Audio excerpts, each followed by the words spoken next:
Cricket is an emotion. Cricket is belief. Cricket is an inspiration.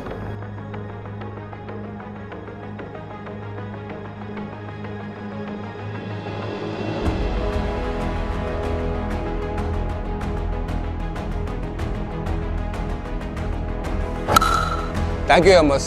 Love you, Tala.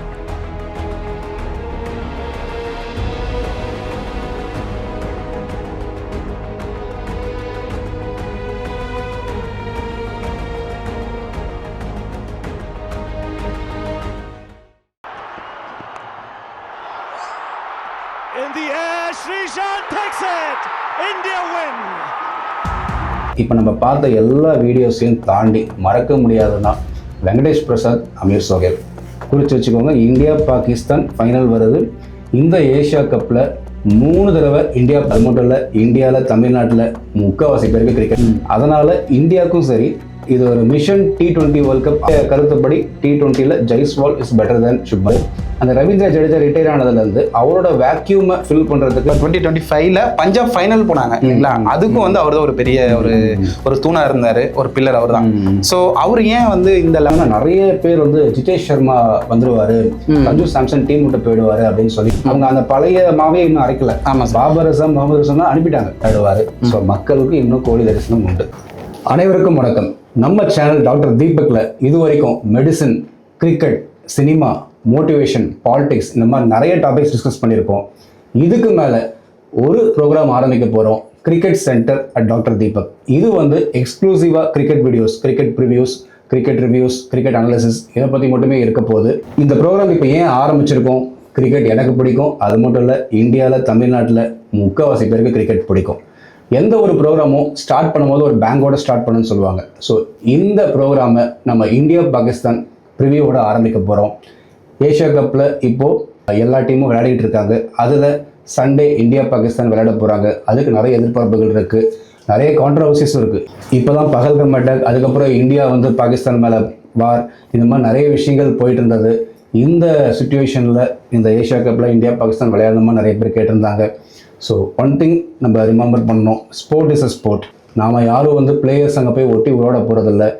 It's a game. அதோட full stop முடிச்சிடணும். இந்த program cricket centre, இதில் என்னோட சேர்ந்து present பண்ணுறதுக்கு சுபாஷ் வந்திருக்காரு. அவர் All India Radio FM anchor. அது மட்டும் இல்லாமல் நல்ல கிரிக்கெட் பிளேயர். அவர் கிரிக்கெட் வட்டாரத்தில் அவர் பேரே பார்த்தீங்கன்னா சுபாஷ் சேவாக். அவர் பையனுக்கும் சேவாக் தான் பேர் வச்சுருக்காரு. அப்போ எந்த அளவுக்கு கிரிக்கெட் வெறியோட இருப்பார்னு பார்த்துக்கோங்க. பேரில் மட்டுமே இல்லை, பேட்டிங்லேயும் அது ரெடி, ஃபாஸ்ட் பவுலர். ஸோ நல்ல கிரிக்கெட் பிளேயர், கிரிக்கெட் அனலிஸ்ட்டும் கூட. அவரும் நானும் சேர்ந்து தான் இனிமேட்டு இந்த கிரிக்கெட் சென்டர் ப்ரோக்ராமை ப்ரெசென்ட் பண்ண போகிறோம். வெல்கம் டு அவர் ஷோ சுபாஷ். Welcome sir. நேயர்களுக்கு வணக்கம். நான் டாக்டர் தீபக் சார் கூட ரொம்ப வருஷமாக கிரிக்கெட் விளையாடிட்டு இருக்கேன். குறிப்பாக அவர் எனக்கு ஃப்ரெண்டும் கூட. அவருக்கு இப்போ 40 வயசு ஆகுது. ஆனால் இப்போவும் கூட ரெட் டென்னிஸ் பாலாக இருக்கட்டும், இல்லை ப்ரொஃபஷனல் ஸ்டேஜ் கிரிக்கெட்டாக இருக்கட்டும், ரொம்ப பேஷனேட்டாக, ரொம்ப வருஷமாக எக்ஸ்ட்ரானரியாக வந்து விளையாடுவார். அதையும் தாண்டி ஒரு கிரிக்கெட் அனாலிசிஸாக ஃப்ரெண்ட்ஸ் எங்கள் கூட நிறைய விஷயங்கள் வந்து டிஸ்கஸ் பண்ணுவார். அவர் 2லேருந்து ஒரு 3 வருஷம் FM ரேடியோவில் டெய்லி 5 மினிட்ஸ் இப்போ வரைக்கும் பேசிட்டு தான் இருக்கார். அவர் மெடிசன் பற்றியும் பேசுவார், கிரிக்கெட் பற்றியும் பேசுவார். குறிப்பாக கிரிக்கெட் பற்றி பேசும்போது தான் மக்கள்கிட்ட அவர் ரொம்ப அதிகமாக போய் ரீச் ஆனார். இப்போவும் அவரை கிரிக்கெட் டாக்டர்னு தான் எல்லாருமே கூப்பிடுவோம். அதே மாதிரி இந்த கிரிக்கெட் சென்டர் அப்படிங்கிற இந்த ப்ரோக்ராமும் ரொம்ப பெரிய ஹிட் ஆகும் அப்படின்னு சொல்லிட்டு நாங்கள் நம்புகிறோம். சார் வணக்கம் சார். வணக்கம் சார். இந்த ஏஷியா கப்பை பொறுத்த வரைக்கும் பார்த்தீங்கன்னா ஏஷியாவில் இருக்கிற டீம்ஸ்லாம் சேர்ந்து விளையாடுறாங்க. குறிப்பாக வேர்ல்டு கப் அளவுக்கு இல்லைனா கூட இதை வந்து ஒரு பெரிய இதாக பார்க்குறாங்க. இந்த ஏஷியா கப் இந்தியாவுக்கு எவ்வளோ இம்பார்ட்டன்ட் சார்? இப்போது இந்த ஏஷியா கப்பில் ஒரு 8 டீம் விளையாடுறாங்க. எல்லாருமே, அதுவும் மெயினாக இந்த இந்தியா, பாகிஸ்தான், பங்களாதேஷ், ஸ்ரீலங்கா, ஆப்கானிஸ்தான், இந்த மெயின் டீம்ஸ்லாம் எதை நோக்கி போகிறாங்கன்னா, இப்போ நம்ம 2026ல் T20 வேர்ல்ட் கப் வருது. ஓகே, அதுக்கு ஒரு ப்ரீகர்சராக பார்க்குறாங்க இதை. அதனால் இந்தியாவுக்கும் சரி, இது ஒரு மிஷன் T20 வேர்ல்ட் கப் ஆரம்பிக்குதுன்னு சொல்லலாம். நம்ம வந்து இப்போது defenders of the world cup 24ல் நம்ம ஜெயித்தோம். அடுத்த 26ல் நம்ம ஜெயிச்சோம்னா, ஆக்சுவலாக ஹேட்ரிக், நம்ம 24ல் ஜெயித்தோம், 25ல் சாம்பியன்ஸ் ட்ராஃபி ஜெயித்தோம், 26லேயும் நம்ம வேர்ல்ட் கப் ஜெயிச்சோம்னா ஒன் டே அந்த ஒயிட் பால் ட்ராஃபீஸை வந்து நம்ம ஒரு ஹேட்ரிக் அடித்த மாதிரி இருக்கும். ஸோ அதுக்கு வந்து இந்த ஏஷியா கப் ரொம்ப ரொம்ப இம்பார்ட்டன்ட். இந்த ப்ரிப்பரேஷன் இங்கேருந்தால் ஸ்டார்ட் ஆக போகுது. இதுக்கு மேலேயும் ஆஸ்திரேலியா சீரீஸ் இருக்குது, நம்ம இந்தியாவில் நடக்குது, இங்கிலாந்து கூட T20, நியூசிலாந்து கூட T20, அந்த மாதிரி நிறைய மேட்சஸ் இருக்க போகுது. ஆனால் அதுக்கு முன்னாடி இதுதான் ஒரு ஸ்டார்டிங் பாயிண்ட்டாக இருக்கும். அதனால் இந்த டோர்னமெண்ட் கண்டிப்பாக இந்தியன் டீமுக்கு ரொம்ப ரொம்ப முக்கியம். சார், இந்த ஏஷியா கப்பை பொறுத்த வரைக்கும் வந்து 8 டீம்ஸ் வந்திருக்காங்க. நம்ம இந்தியாவை தவிர மற்ற டீம் எந்த அளவுக்கு ப்ரிப்பேர்டாக வந்திருக்காங்க? குறிப்பாக யார் கப் அடிப்பாங்கன்னு நினைக்கிறீங்க? யார் ஃபைனல் வருவாங்கன்னு நினைக்கிறீங்க?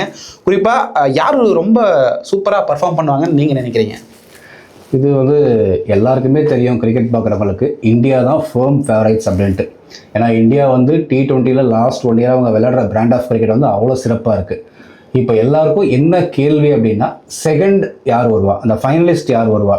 இப்போ 4 டீம் தான் சூப்பர் 4 அடுத்த ஸ்டேஜுக்கு போகும். நம்ம குரூப்லேருந்து இந்தியா பாகிஸ்தான் மோஸ்ட்லி போயிடும். அந்த குரூப் பிலேருந்து ஆப்கானிஸ்தானும் ஸ்ரீலங்காவும் மோஸ்ட்லி வரும். ஏன்னா பங்களாதேஷ் அவ்வளோ ஸ்ட்ராங்காக இல்லை. இதில் ஆப்கானிஸ்தானும் பாகிஸ்தானும் நமக்கு கண்டிப்பாக ஒரு காம்படிஷன் கொடுப்பாங்க. நிறைய பேர் வந்து பாகிஸ்தானை இல்லை அவங்க டீம் சரியில்லை, முந்தி மாதிரி எக்ஸ்பீரியன்ஸ் பிளேயர்ஸ்லாம் இல்லைன்னு சொல்கிறாங்க. ஆனால் குறித்து வச்சுக்கோங்க, இந்தியா பாகிஸ்தான் ஃபைனல் வருது. இந்த ஏஷியா கப்பில் 3 தடவை இந்தியா பாகிஸ்தான் விளையாட போகிறோம். அதாவது நாளைக்கு லீக் மேட்ச் 1, அப்புறம் சூப்பர் ஃபோர்ஸில் அடுத்த சண்டே, மோஸ்ட்லி அதுக்கடுத்த சண்டே ஃபைனலும் இந்தியா பாகிஸ்தான் தான் விளையாட போகிறாங்க. ஏன்னா ஆப்கானிஸ்தானோட கொஞ்சம் அவங்களுக்கு எக்ஸ்பீரியன்ஸ் ஜாஸ்தி. இப்போ ட்ரை சீரீஸ்லையும் நல்லா பர்ஃபார்ம் பண்ணாங்க. ஸோ ஃபேன்ஸ்க்கு ஒரு பெரிய ட்ரீட்டாக இருக்க போது. கண்டிப்பாக இந்தியா பாகிஸ்தான் இந்த ஏஷியா கப்பில் 3 தடவை விளையாட போகிறாங்க. சார், இந்த ஏஷியா கப்புக்காக இந்தியா வந்து ஒரு 15 மெம்பர்ஸ் டீம் வந்து செலக்ட் பண்ணாங்க. அதில் வந்து உங்களுக்கு என்ன மாதிரியான ஒரு ஒப்பீனியன் இருக்குது? இவங்க இருந்திருக்கலாமா இல்லை வேறு யாராவது இருந்திருக்கலாமான்னு சொல்லிட்டு ஒரு ஒப்பீனியன் இருக்கும். உங்களோட கருத்து என்ன சார்? ஆல்மோஸ்ட் பர்ஃபெக்ட்னு தான் சொல்லுவேன். ஒரு 90% கரெக்டான டீம் தான் செலக்ட் பண்ணியிருக்காங்க. ஒரு 2 பிளேயர்ஸ் மட்டும் செலக்ட் பண்ணியிருந்தா பெட்டர்னு நான் ஃபீல் பண்ணுறேன். சுப்மன் கில்க்கு பதிலாக யசஸ்வி ஜெய்ஸ்வால் இருந்திருக்கலாம்னு என்னோட கருத்து. நிறைய பேர் இது வந்து கான்ட்ரவர்ஷியாக இருக்குன்னு சொல்லுவாங்க. ஏன்னா சுப்மன் கில் இப்போ தான் இங்கிலாண்டில் போய் சீரிஸ் ஜெயிச்சுட்டு வந்தார் அப்படின்னு சொல்லுவாங்க. பட் நம்ம ஃபார்மேட்ஸை தனித்தனியாக தான் பார்க்கணும். இப்போ டெஸ்ட் ஃபார்மேட் பார்த்தீங்கன்னா அவர் சூப்பராக பண்ணார், கேப்டன்சி சூப்பராக பண்ணார். ஃபியூச்சரில் வேணால் ஒரு T20 வரட்டும், கேப்டனாக கூட ஆகட்டும். பட் கரண்ட்லி பார்த்தீங்கன்னா யசஸ்வி ஜெய்ஸ்வாலோட இம்பாக்ட் அவரால் கிரியேட் பண்ண முடியுமா, அதுதான் நம்ம பார்க்கணும். 1 டேயில் கூட சுப்மன் கில் ஓகே. பட் என்னுடைய கருத்துப்படி T20 Jaiswal is better than Shubman Gill. அது பொறுத்து இருந்து தான் பார்க்கணும் இப்போ சுப்மன் கில் எந்த அளவுக்கு இம்பாக்ட் கிரியேட் பண்ணுறாருன்ட்டு. இன்னொரு ஸ்லாட் பார்த்தீங்கன்னா வாஷிங்டன் சுந்தர், அவர் அவ்வளோ சூப்பராக பர்ஃபார்ம் பண்ணார் டெஸ்ட் சீரீஸில். அவர் கிடைக்கிற வாய்ப்புகளில் T20 நல்லா தான் பர்ஃபார்ம் பண்ணுறாரு. அந்த ரவீந்திர ஜடேஜா ரிட்டையர் ஆனதுலேருந்து அவரோட வேக்யூமை ஃபில் பண்ணுறதுக்கு வாஷிங்டன் சுந்தர் ஒரு நல்ல ஆப்ஷனாக இருப்பார். பட் அவருக்கு பதிலாக யாரை எடுக்கிறது, அதுதான் அவங்களுக்கு பெரிய கொஸ்டின் மார்க்காக இருந்தது. இப்போ சிவம் துபே எடுக்கிறதா, ரிங்கு சிங் எடுக்கிறதா? மேபி ரிங்கு சிங்கை எடுத்துகிட்டு வாஷிங்டன் சுந்தர் மாதிரி ஒரு ஆல்ரவுண்டர் ஆப்ஷனை கொண்டு வந்திருக்கலாம். எனக்கு தெரிஞ்சு இது 2 தான் அவங்களால கொஞ்சம் மாற்றி பண்ணியிருக்கலாம். மற்றபடி எல்லாமே பர்ஃபெக்டாக தான் எடுத்திருக்காங்க. சார், எனக்கு ஒரு கொஷின். இது வந்து ஒரு கான்ட்ரவர்சி தான். இப்போ ஸ்ரேயாஸ் ஐயர் அவர் வந்து ஒரு மிகப்பெரிய ஒரு பிளேயர்னே கூட சொல்லலாம். ஏன்னா 2024 KKR கப் அடிக்கிறதுக்கும் அவர் தான் வந்து ஒரு ரீசன். இப்போ 2025 பஞ்சாப் ஃபைனல் போனாங்க இல்லைங்களா, அதுக்கும் வந்து அவர் தான் ஒரு பெரிய ஒரு தூணா இருந்தார், ஒரு பில்லர் அவர் தான். ஸோ அவர் ஏன் வந்து இந்த 11ஸ்ல வரல? அதுக்கு என்ன காரணமா? இது நிறைய பேர் கேட்குற கொஸ்டின் தான். சிம்பிள் ஆன்சர் தான். இப்போ நான் ஜெய்ஸ்வால், வாஷிங்டன் சுந்தரே ரொம்ப டிசர்வ் பண்ணுவாங்க. அவங்களுக்கே டீம்ல இடம் இல்லை, எங்கே அகாமடேட் பண்ணுறதுன்னு தெரியல. ஸ்ரேயாஸ் ஐயரும் நல்லா தான் பர்ஃபார்ம் பண்ணார். பட் அவர் அகாமடேட் பண்ணுறதுக்கு கரெக்டான இடம் இல்லை. ஒரு 15 தான் நம்ம செலக்ட் பண்ண முடியும். வேர்ல்ட் கப்பும் 15 தான் செலக்ட் பண்ண முடியும். அது மட்டும் இல்லாமல் இந்தியா என்ன பண்ணுறாங்கன்னா ஒரு கோரை மெயின்டைன் பண்ணுறாங்க.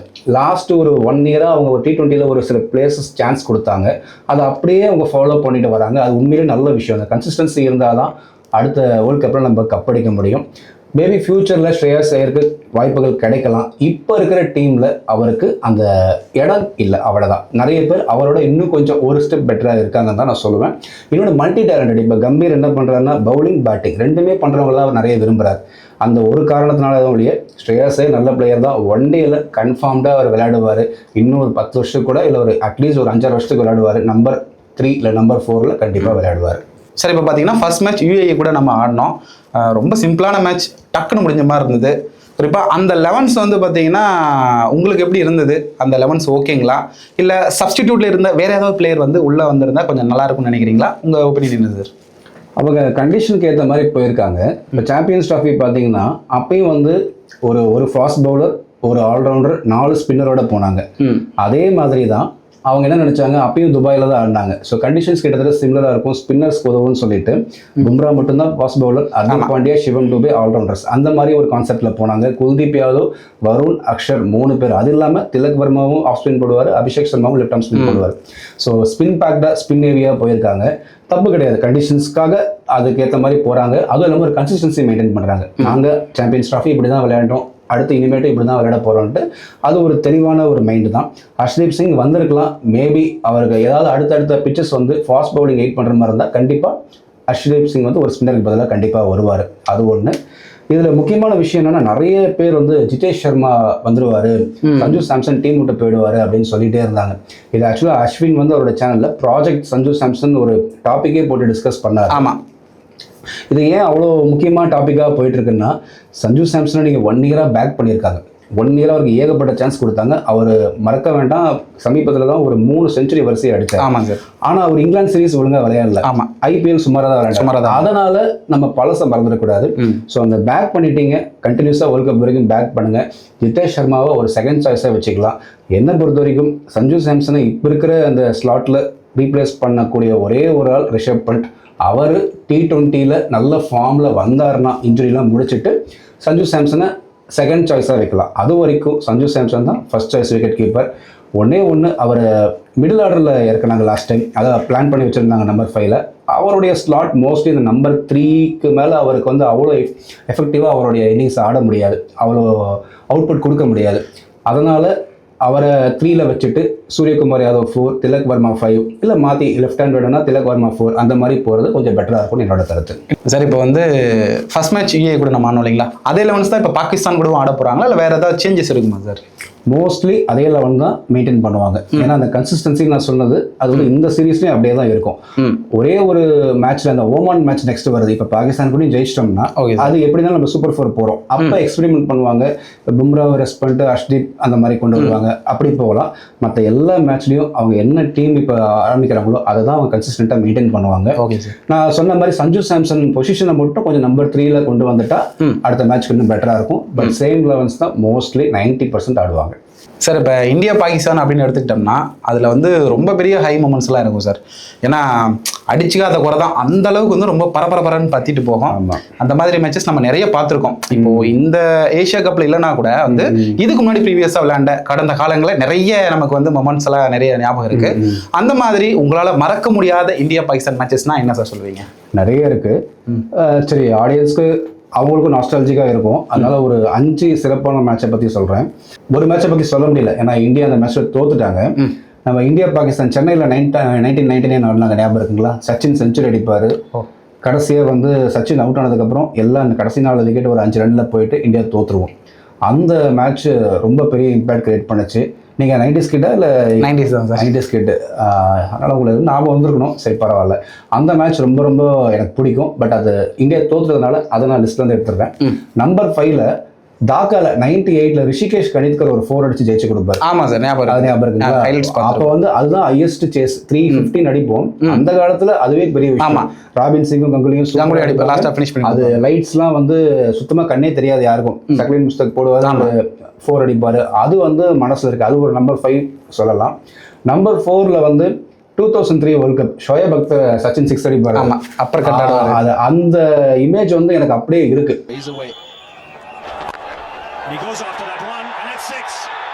ஷோயப் அக்தர் என்ன பவுலிங் அட்டாக்கு. அப்போ இந்தியா தான் எப்பவுமே கொஞ்சம் சுமார் ஆடும் பாகிஸ்தான். இப்போதான் ரிவர்ஸ் ஆயிருக்கு. அப்போ வந்து 274 அடிப்பாங்க. 274 செஞ்சுரியன் ஃபாஸ்ட் ட்ராக்ல எல்லாம் எதிர்பார்த்தாங்க. 150க்கு அவுட் ஆகிடும் இந்தியா அப்படின்னு நினச்சாங்க. நான் வந்து நல்லா ஞாபகம் இருக்கு. அப்போ வந்து ஒரு பெரிய ஒரு அரங்கத்தில் ஒரு ஸ்பெஷல் அக்கேஷனில் பார்த்துட்டு இருந்தோம். எல்லாரும் கை தட்டி அது சச்சினும் சேவாகும் 6, ஷோயப் அக்தர் 6 அடிக்கிறாங்க, ஃபிளிக் அடிக்கிறாங்க சார். அதுவும் 3 ஓவர் 35 சார். ஆமாம், அது இன்னுமே நல்லா மறக்க முடியாது. அது நம்பர் 4. நம்பர் 3ல ஒரு கொஞ்சம் சமீபத்தில் நடந்தது கோலி மேஜிக்னு சொல்லலாம். 2022 வேர்ல்ட் கப்பில் 8 பாலுக்கு 20 மறக்க முடியாத மேட்ச். அந்த 2 6. ஆமாம்.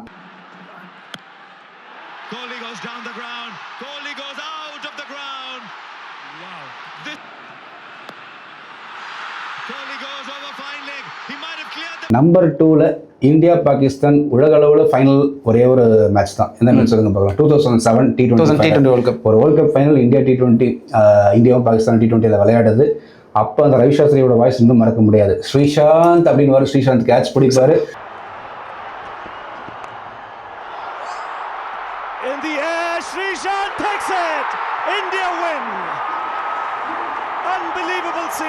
இப்போ நம்ம பார்த்த எல்லா வீடியோஸையும் தாண்டி மறக்க முடியாதுன்னா வெங்கடேஷ் பிரசாத், அமீர் சோஹேல். அது 1996 வேர்ல்ட் கப் நீங்கள் பார்த்துருக்கீங்களா? பார்த்துருக்கேன் சார். அது அமித் சோகேல் வந்து பவுண்டரி ஸ்ட்ரெச் பண்ணுவார். ஆமாம், உடனே சொல்லி அடிப்பார், அடுத்த பால் பவுல்ட் எடுப்பார். அது வந்து இன்னி வரைக்கும் என்னால் மறக்க முடியாத சம்பவம் இந்தியா பாகிஸ்தான்னா அதுதான்.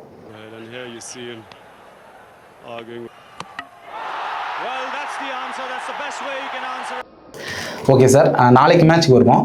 குறிப்பாக இந்தியா டீம்லேருந்து யார் ஒரு மிகப்பெரிய ஒரு இம்பாக்டை கிரியேட் பண்ண போகிறாங்க, பாகிஸ்தான் டீம்லேருந்து யார் சார் ஒரு பெரிய இம்பாக்ட் பண்ண போகிறாங்க?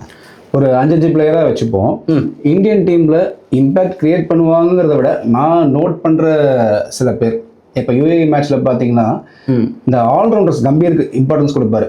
பேட்டிங்கும் பண்ணுவாங்க, பவுலிங்கும் பண்ணுவாங்க. அது T20 ரொம்ப ரொம்ப முக்கியம். இப்போ சிவம் டுபே கூட ஒரு நல்ல ஒரு 2 ஓவர் போட்டார், 3 விக்கெட் எடுத்தார். ஸோ அந்த மாதிரி சிவம் டுபே, சஞ்சு சாம்சன் நம்பர் 3ல விளையாடுறாரா, நம்பர் 5ல விளையாடுறாரா, அவர் எப்படி பர்ஃபார்ம் பண்ணுறாரு.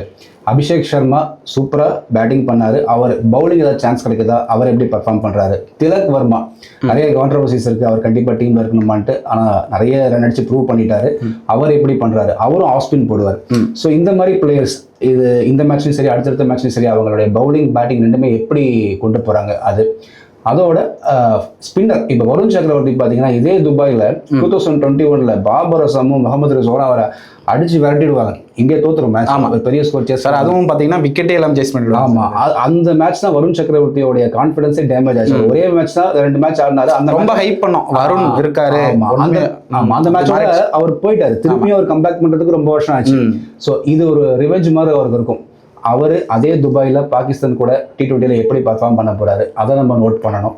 பாகிஸ்தானில் பார்த்தீங்கன்னா நிறைய பேர் அவங்கள ரொம்ப குறைச்சி மதிப்பிடுறாங்க. அவங்க வந்து இந்த நிறைய லீக்ஸில் போய் விளையாடுறாங்க. கரீபியன் T20 லீக், பிக் பேஷ், IL T20, பிக் பேஷ், அதுல நல்லா தேறிட்டாங்க. அவங்க அந்த பழைய மாவே இன்னும் அரைக்கல. ஆமாம், பாபர் அசம், முகமது ரிஸ்வான் அனுப்பிட்டாங்க. இன்னொன்று என்னன்னா ஃபீல்டிங்ல நல்லா கொஞ்சம் அவங்க யங்ஸ்டர்ஸ்ங்கிறதுனால முன்னாடி பண்ணியிருக்காங்க. அந்த மாதிரி நிறைய செலக்ட் பண்ணி வச்சிருக்காங்க. அதுல குறிப்பா பாத்தீங்கன்னா எக்ஸ்பீரியன்ஸ் 2 ஆல்ரவுண்டர்ஸ் இருக்காங்க. முகமது நவாஸ் இப்போ கூட ஒரு 5 விக்கெட் ஆடுறாரு, நல்ல பேட்ஸ்மேனும் கூட. ஃபஹீம் அஷ்ரஃப்னு ஒரு ஆல்ரவுண்டர் இருக்காரு. அதுக்கப்புறம் ஷஹீன் ஷா அஃப்ரிடி இந்தியா கூட வர எடுத்து அந்த ராகுல் அந்த ரோஹித் சர்மா யாரும் மறக்க மாட்டாங்க. ஸோ அவர் என்னைக்குமே இந்தியா கூட ஒரு த்ரெட்டு தான். சைம் ஆயுப்ன்ட்டு ஓப்பனிங் பேட்ஸ்னா அவர் வந்து ஒரு ஸ்பின்னு யூஸ்வலாக பார்ட் டைம் போட்டாங்கன்னா ஒரு ஆஃப் ஸ்பின் போடலாம். அவரே வந்து வருண் சக்கரவர்த்தி மாதிரி போடுறாரு, 3-4 வெரைட்டி போடுறாரு. அவர் ஒரு நல்ல பிளேயர். அப்புறம் இந்தியாவுக்கு எப்படி வருண் சக்கரவர்த்தி, குல்தீப்போ, பாகிஸ்தானுக்கு ஒரு மிஸ்ட்ரி ஸ்பின்னர் இருக்காரு அப்ரார் அகமதுன்ட்டு. அவர் ஒரு நல்ல டேலண்ட். ஸோ அவரையும் கண்டிப்பாக நல்லா பெர்ஃபார்ம் பண்ணுவார்னு எக்ஸ்பெக்ட் பண்ணலாம். ஓகே சார், ஃபைனலாக உங்களோட ப்ரெடிக்ஷன் என்ன சார்? மேட்ச் கண்டிப்பாக இந்தியா ஜெயிச்சிடுவாங்க. ஆனால் எல்லாம் எதிர்பார்க்குற மாதிரி ஈஸியாக இருக்காது. பாகிஸ்தான் கண்டிப்பாக ஒரு டஃப் ஃபைட் கொடுப்பாங்க. அது ஃபர்ஸ்ட் பேட் பண்ணாலும் சரி, செகண்ட் பேட் பண்ணாலும் சரி, ஒரு டஃப் ஃபைட் இருக்கும். ஆனால் இந்தியா கடைசியில் முட்டி மோதி ஜெயிச்சிருவாங்கன்னு நினைக்கிறேன். சார் என்னன்னா ஃபர்ஸ்ட் டைம் வந்து பாகிஸ்தானுக்கு எகென்ஸ்டாக கோலி இல்லாமல் போகிறோம். அதான் சார் எனக்கு ஒரு மாதிரி. அது எல்லாருக்கும் ஃபேன்ஸுக்கு எல்லாம் ஒரு ஏமாற்றம் தான். ஆனால் எல்லாத்துக்குமே ஒரு எண்ட் இருக்கணும்ல, போயிட்டே இருக்க முடியாது. இன்னும் ஒன்டேல கோலி ஆட போகிறாரு. என்னுடைய அபிப்பிராயம், என்னுடைய எக்ஸ்பெக்டேஷன் மட்டும் இல்லை, என்னுடைய ஹோப் கண்டிப்பாக 2027 ஒன்டே வேர்ல்ட் கப்பில் சவுத் ஆஃப்ரிக்காவில் விளையாடுவார். ஸோ மக்களுக்கு இன்னும் கோலி தரிசனம் உண்டு. பார்க்கலாம் சார் என்ன நடக்குதுன்னு. ஓகே சார், எபிசோடோட ஃபைனலுக்கு வந்துட்டோம்.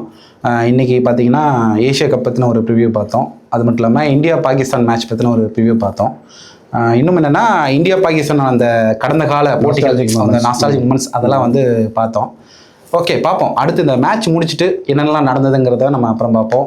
அதுக்கடுத்து வரக்கூடிய மேட்சஸ் பற்றி வந்து நம்ம இன்னும் கொஞ்சம் நிறைய டிஸ்கஸ் பண்ணுவோம். சண்டே நாளைக்கு மேட்ச்சு, நம்ம மண்டே முடிச்சுட்டு ஒரு ரிவ்யூ போட்டுருவோம். ஸோ நல்ல நல்ல விஷயங்கள்லாம் வந்து நம்ம வந்து கிரிக்கெட் பற்றி பேசிகிட்டு இருக்கோம். ஸோ தொடர்ந்து நம்ம சேனலில் கிரிக்கெட் பற்றின நிறைய எபிசோட்ஸ் வந்து வரப்போகுது. ஸோ கிரிக்கெட் ரசிகர்களே ரொம்ப ஆர்வமாக பார்த்துட்டே இருங்க. நீங்கள் தெரியாத விஷயங்கள் கூட உங்களுக்கு ரொம்ப சூப்பராக வந்து கொடுக்க போகிறோம்.